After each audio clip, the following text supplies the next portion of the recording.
이루어져요. 그러면서 이제 일본이 이건 미사일하고 핵하고의 정보를 일본이 갖고 싶어하는 거예요.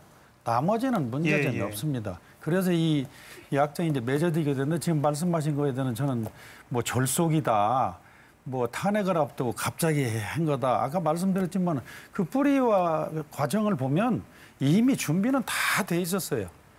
미국의 권위에 의해서 이루어진 겁니다. 미일하고 한국하고 미국은 이미 맺어져 있었어요. 우리가 87년도부터 맺어져 있었어요. 그거를 이제 삼각 연결을 하기 위해서 그렇게 한 겁니다. 그래서 내년도에 21년 가면 그 시스템이 내년도에 그게 완결이 되면 삼국의 정보 공유가 1.5초로 줄어듭니다. 대단한 우리가 중요한 사실 하나 더 하긴 하면요. 예, 말씀하세요.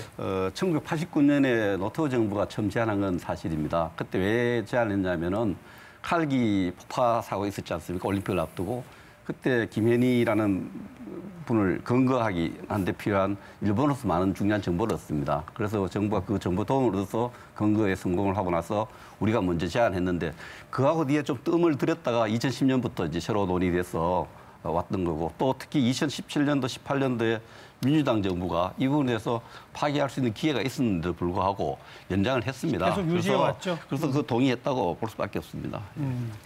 그러니까 군사적 관점에서 우리 군의 입장에서는 70년대부터 일본과의 정보 교류들은 그동안 전혀 없었던 것이 아니라 있어 왔었다.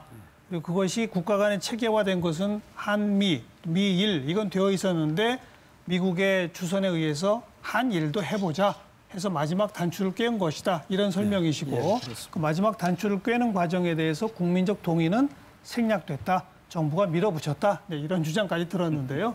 지금 이 지소미아에는 두 가지 얼굴이 있어요. 말씀 좀 쭉 나온 것처럼 동북아 안보에 어떤 역할을 하느냐라는 얼굴이 있는가 하면 이번에 이 문제가 불거진 건 일본이 우리에게 경제 도발을 한 거에 대한 우리의 맞대응 카드로 거론된 거거든요.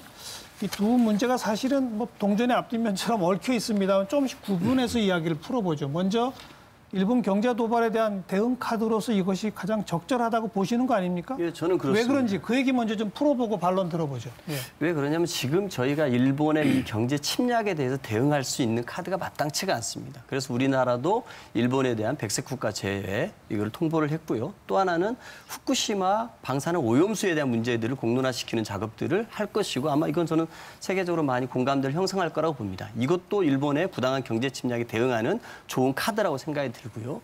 또 WTO에 제소하는 문제라든지 외교적 노력도 당연히 있겠죠. 또 하나, 일본의 입장에서는 이 북한의 미사일 시험 발사가 빈번한 상황에서 굉장히 일본 국민들은 불안에 떨고 있습니다. 2017년도에 북한의 중거리 미사일이 일본 열도 상공을 지나갔을 때 일본은 완전 발칵 뒤집혔습니다. 하지만 이걸 제대로 포착해내지도 못했고 요격도 하지 못했습니다. 이런 불안한 일본 국민들 입장에서 이 지소미아가 파기된다라고 하면은 이 북한에서 발사되는 혹은 중국에서 날아올 수 모르는 이 미사일에 대한 정보를 깜깜하게 모르게 되는 겁니다. 저는 그런 의미에서 일본이 우리나라를 안보상 우대 국가에서 제외하는 조치를 취했음에도 불구하고 이 모순되게 이 군사정보에서 달라고 하는 우리한테 매달려 있는 상황입니다. 이 부당한 경제 침략에 대응할 수 있는 우리의 효과적인 카드로서 이 지소미아 카드를 일단 파기를 하고 그 이후에 재협상을 하더라도 해야 우리가 일본에 대해서 협상력을 좀 가질 수 있다고 생각합니다. 어떻게 보세요? 지소미아가 이제 일본 안보에만 그런 주는 도움에 대해서 말씀했는데 우리 안보에는 도움이 없는데 일본 안보에만 도움을 주는 지소미아라면 그런 설명이 가능한데요. 지금 지소미아는 일본 안보뿐만 아니라 우리 안보에도 절대적으로 기여를 하고 있습니다. 우리 안보의 어떤 방어 능력은 방어 기제가 잘 알다시피 우리가 스스로 군사력을 건설하는 부분하고 한미 동맹을 축으로 우리 안보가 이루어지고 있는데 지소미아 파기는 사실 그 한미 동맹 전략에 상당히 많은 협력에 영향을 줄 것으로 이렇게 보고요. 특히 우리 정부가 지금 갖고 있는 우리나라 갖고 있는 가장 큰 안보 과제가 뭐겠습니까? 북한 핵 폐기 노력입니다. 북한을 핵 폐기를 시켜야 되고 북한 체제를 좀 정상화시켜 나가야 하는 데 있어서 이 지소미아가 우리 안보에 큰 도움이 된다고 이렇게 생각할 수밖에 없습니다. 그래서 이 지소미아를 자꾸 일본에만 도움을 주고 우리한테는 아무 도움이 없으면은 우리가 압박 카드가 돼요. 그러나 실질적으로는 지소미아가 우리 안보에 더 중요한 역할을